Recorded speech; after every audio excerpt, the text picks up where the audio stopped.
Thank you so much for taking the time to talk to me. I realized when I was doing research for this, like how much I know everything that you've done. It sort of sneaked up on me, like Arrested Development, Veep, Lady Dynamite. I love that show so much.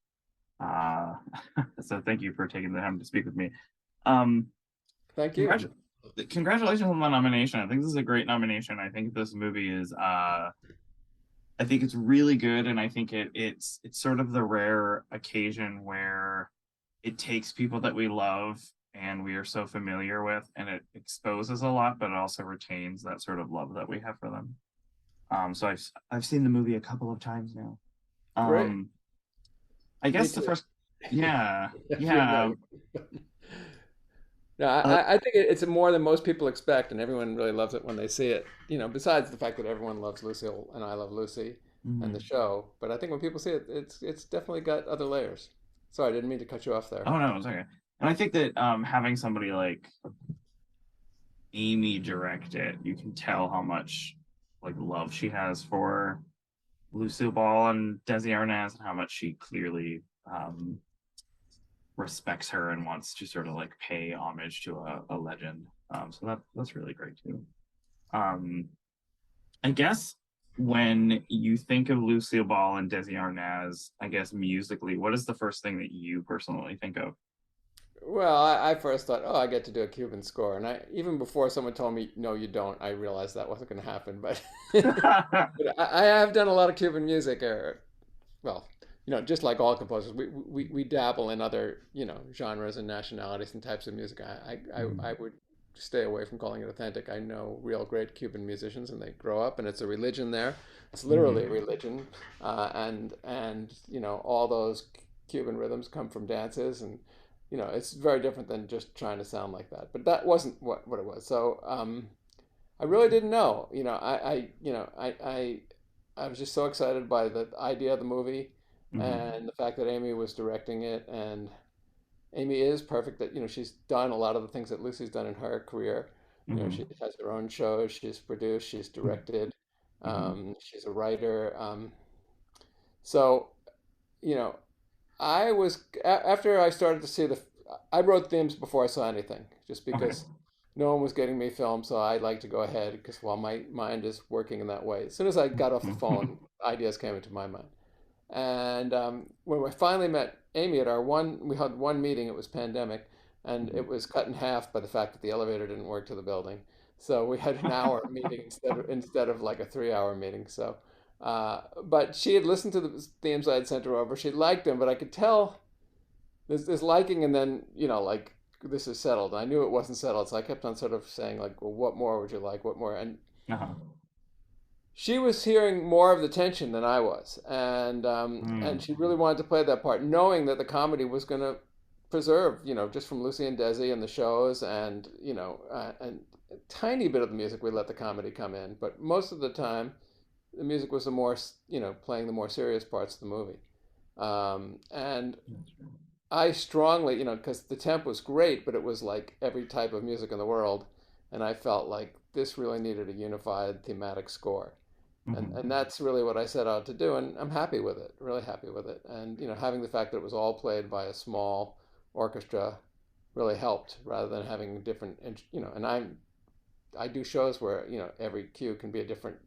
Arrested Development is a great example of that. It's the kitchen sink, but it still has Yeah. a sound.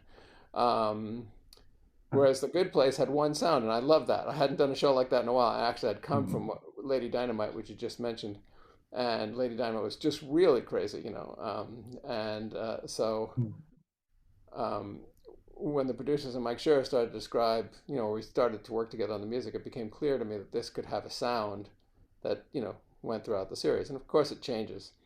But yeah, the thematic thing was something I really wanted to happen in the Lucy and Desi score, and again, yeah, I think it worked. But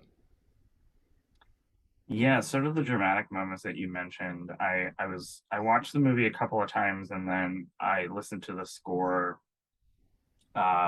separate from watching it. mhm. Just because I like to get a better sense of that. And I was wondering if I could ask you about a couple of musical cues, if that's okay. I'll be Um, terrible at this, but go ahead. Well, I think the first thing I wanted to ask about, it's a track called Desi's Famous Line. It's the Uh-huh. one where it highlights a section where it was funny enough the moment in their life where it was dramatized in a feature film Right. that came out last year. But I like how that cue starts off sort of, I don't want to say darker, but it comes, you can sort of sense the seriousness of what is going on. But I feel like by the end, there was sort of like a glimmer of hope towards that. So, what did you sort of want to do with that cue there? Well, I think they were at their absolute bottom. You know, they were Mm-hmm. being investigated by the McCarthy Commission.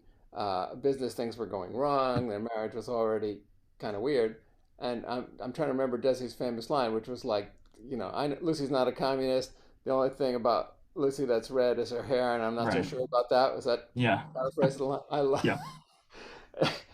I don't know whether he thought of that before, but it's pretty genius, and it really turned around, and that was the end of her being investigated as a communist. And Mm-hmm. it was such a terrible time. And then I think it just lightens up a little bit because of the line. Like you Mm-hmm. sort of know it's going to be okay after he comes up with this genius line. So, Yeah. but I think we might have went back to that, and if I remember correctly, that Amy wanted it a little darker from the first pass at that. Yeah, when I was listening to it again, it sort of really, even though we might know what the outcome is there, sort of just listening to the cue separately, I sort of felt, I was like, oh, okay, this is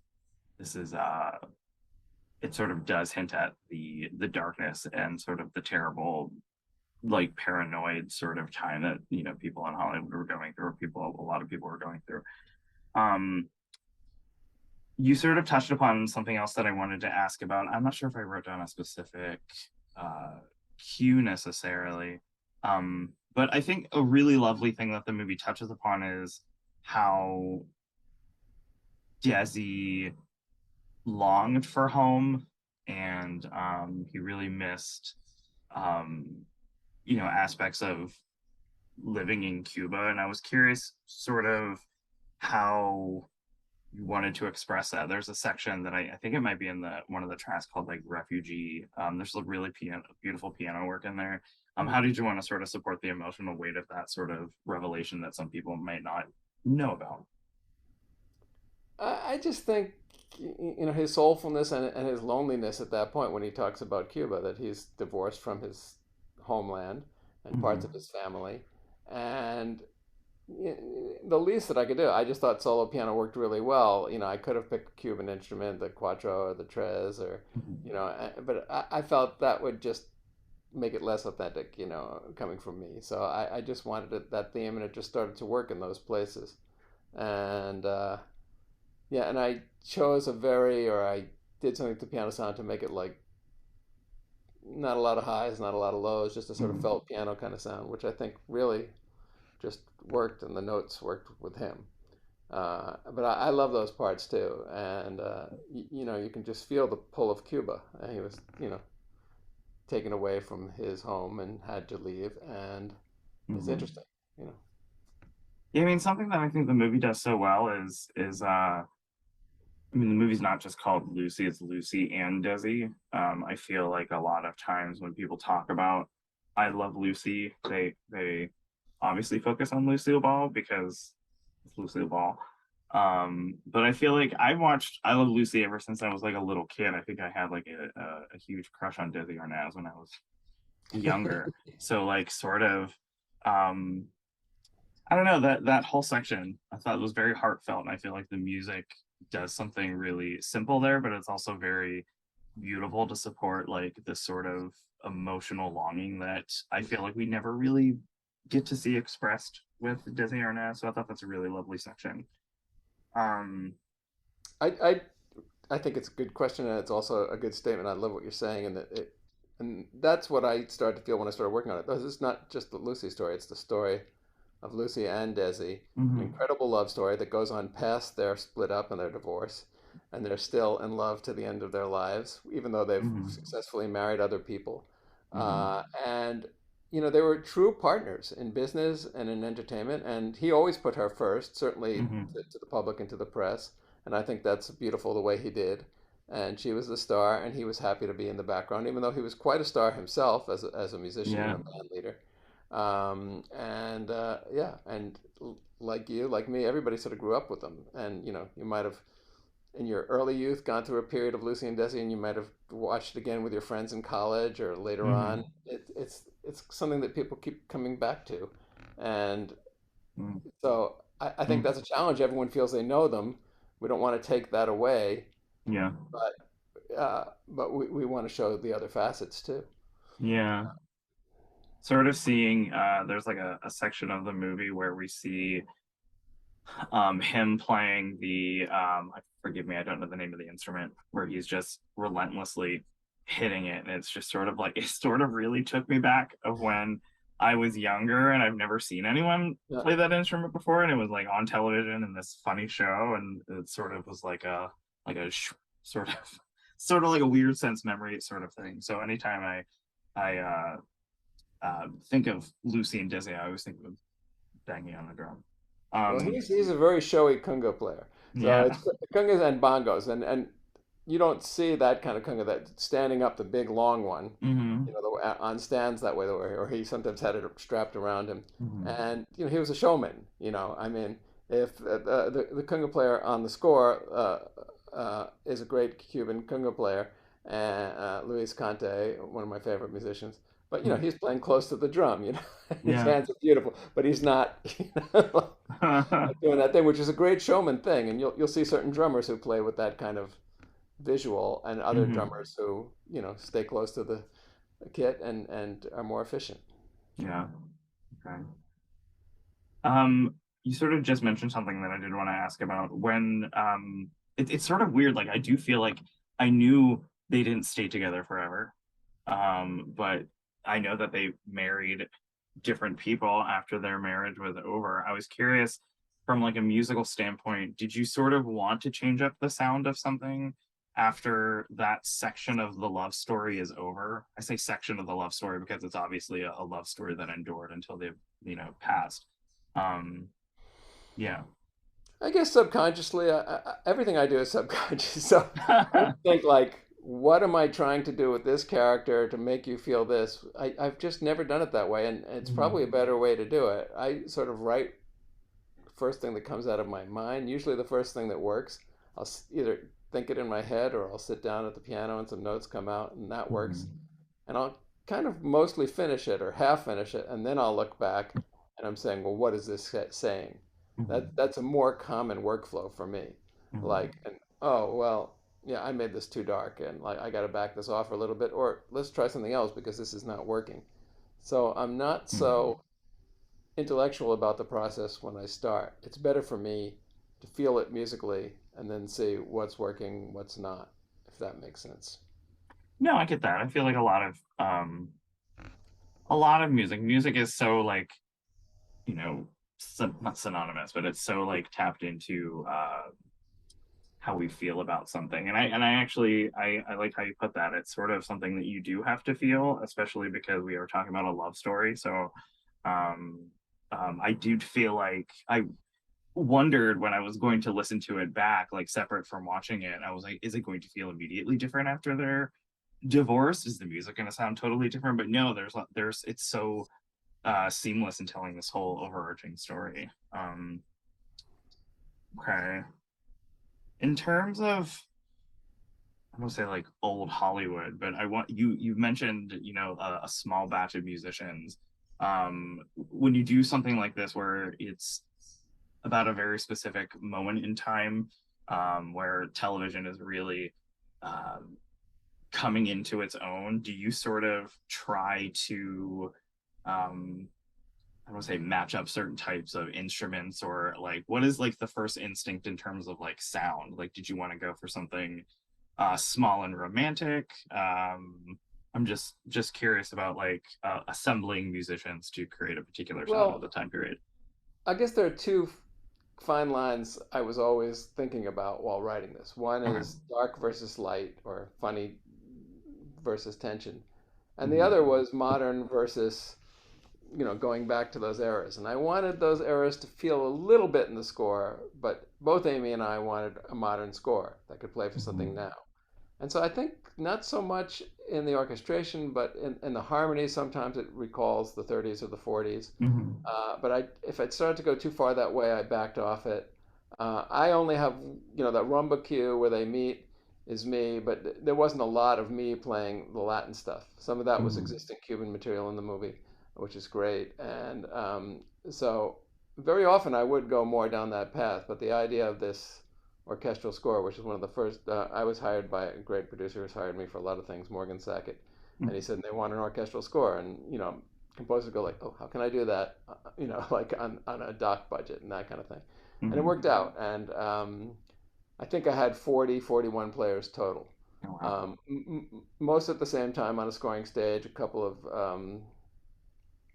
players we had to do remotely. And we were lucky too that there was a time period where it was COVID light. We could go in and do it, which happened to be our deadline. Hmm. Uh, so So yeah, I mean, I often start from that, what you're talking about, like, oh well, this is this era, so I'm going to Hmm. assemble a band of that era, and sometimes it's the right thing to do, and sometimes it's not what you know, the directors and the producers want, So that's something that's always talked about, I try to get them to talk about it early. Hmm. And I'm very much, I used to be the opposite. I used to write and say, like in my mind, how long can I keep from playing this to them? How close to perfect can I get it before I have to play it for them? And then I realized the people I work with are tremendously creative and smart, and they've all done this before.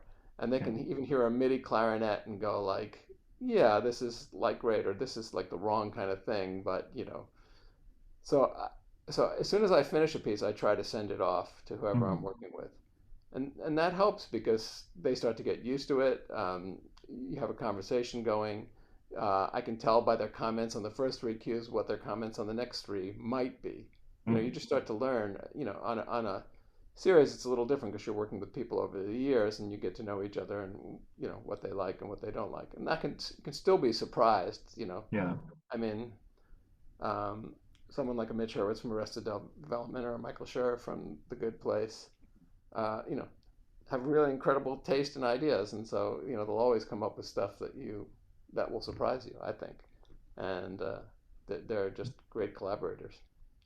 And I will put Sierra Arnellis from Rutherford Falls in that category too. She's Oh, just okay. been incredible to work with. And on that show, I get to write with another band. With they used to be called a Tribe Called Red. Now they're called Hallucination, because when that show started, I figured, oh well, they probably won't call me because this is really about indigenous people, and the Hmm. music could easily go that way. But after a while, they did, and they said, we'd like you to co-write with an indigenous band. And I started to look, but they found a Tribe Called Red, who had actually they're really well known in the hip hop world, Hmm. and I'd heard their music in something. In a rough cut in a commercial that I had seen, and I said, "Oh, this is whatever this music is the coolest." And it turned out to be them. And we've never met. We've worked on two seasons of a TV show. They're in Canada or on tour, and we're here. And the main title of Rutherford Falls was there was a lot of discussion. It went back and forth, a lot of Oh, different yeah. versions of it. And I brought in my daughter, who's an incredible songwriter, Hmm. and it's her idea that was the spark of the main title for that, and it worked out really well. So that was just great. She's the kind of songwriter you can bring in, and her first idea is going to be so right. That's great. Yeah, I like Rutherford Falls. I think that that has such a very specific point of view, and it's very something that we need on television. So I was delighted to find out that you also worked on that show, and sort of going along with what you said about, you know, having strong relationships with good collaborators. They talk about that like all through Lucy and Desi. They talk about like the importance of good collaboration. So that's kind of cool that it's both talked about very much on screen and also with you off screen. Um, I guess one last question before I let you go, David. I we've been talking about like darkness and light, tension, dramatic versus I guess lightness. I was wondering if you could tell me when you are talking about scoring the end of this, where you know, Desi passes and then Lucy passes, and there's this really beautiful moment where you know, her daughter talks about the last moments on the phone, and we get to see Lucy at the Kennedy honors. Um, in terms of like writing something that is very optimistic, is there a temptation to, I don't want to say temptation to write something really dark, but I mean, we're sort of like ending the story obviously at the end of the film. So I was curious, like, how you wanted to musically end with like a lot of lightness and hope with the film. Uh, I think the picture just brought that to it. You know, I mean, Oh we go yeah. through a long dark period, and then we come to the Kennedy Center honors, and it's a chill moment. You know, people get chills from seeing it. I hope they get more chills from Mm-hmm. the music. It's Mm-hmm. very moving, and you know, Lucy really is honored there, and it's a beautiful thing. And the statement that what's his name? Now I'm forgetting his name. The actor who Oh, Robert Stack. yes, Robert Stack. Turns out that's his actual voice, not his Untouchables voice. You know, because he was known for the Untouchables, and he always spoke with that like big detective voice. But Yeah. it's really funny. I was talking about this with Amy. He said that's really his voice. You know, and he says that thing about when Desi is asked how he would divide up, you know, who gets the credit for the show. He Mhm. says, "Well, give 90% to Lucy and the other 10% for us." And what an amazing statement to make. He doesn't try to grab the attention to himself one Mhm. more time. And that really Mhm. sets up that last scene at the Kennedy Center where everyone's there for her. And you can see how moved she is too. And it was like, I think, you know, in public, she kept it pretty close to the vest most of the time. So that Yeah. it's really a big moment. And she gets really the kind of attention and accolades that she's always deserved, Mhm. which wasn't always clear in real time to her and the public. You know, I think as the show grew in reputation as time went on, everyone realized, oh, this is like one of the great things of all time. Yeah. Yeah. Seeing her win that Emmy and she's genuinely surprised. You can talk Right, she, you right. know, she talks about like how much she loves her work and how much she loves doing it. That's a really beautiful section. And I feel like uh, as somebody who grew up on like unsolved mysteries and hearing him actually Robert Stack talk like that, sort of seeing him at the Kennedy Center honors, it was a little bit of Great. like, whoa, that's another yeah. Um, well, thank you so much for your time, David. I think the score is gorgeous, and I think Thank you. it does it, you know, does very much justice to the love story in the movie, and I think it's a great movie. So thank you so much for your time. Good luck. Congratulations again, and have a good rest of your day. Well, thank you for having me. I really appreciate it, Yeah. and hope to see you down the line. All righty. All right. Bye. Thank you.